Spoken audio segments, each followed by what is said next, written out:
seule interview à la presse. On comprend évidemment sa décision qui appelle depuis des jours et des jours au calme, à la raison, qui demande aux partis politiques de ne pas récupérer cette affaire. Ce sont des mots d'une sagesse, Astrid de Vilaine, étonnante dans ce genre de situation. Oui, je pense. C'est très difficile de se mettre à la place de cette famille, mais j'imagine que c'est comme une double douleur d'avoir déjà perdu son enfant et en plus d'avoir cette phase. Bah ça, on l'avait jamais eu. L'alerte incendie en direct. Je sais pas quoi faire. Moi, Bien.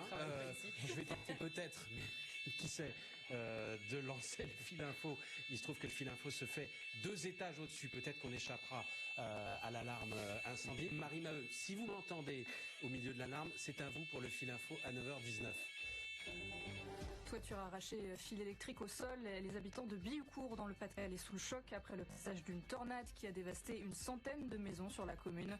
Situation proche dans la Somme autour de Conty. Dans l'Eure, ce matin, près de 3000 foyers sont privés d'électricité. Il pourrait y avoir des milliers de personnes cet après-midi à Lillers dans le Pas-de-Calais pour les obsèques de la jeune Lola tuée il y a 10 jours. La secrétaire d'État chargée de l'enfance et le ministre de l'Intérieur seront sur place.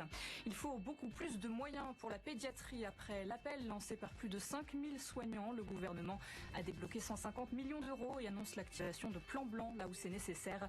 Une réponse politique irresponsable, fustige le collectif pédiatrie.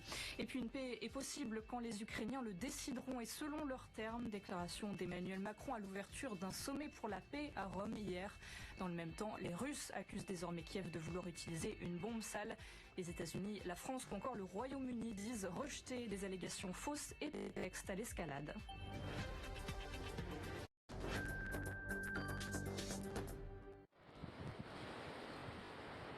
L'île d'Antigua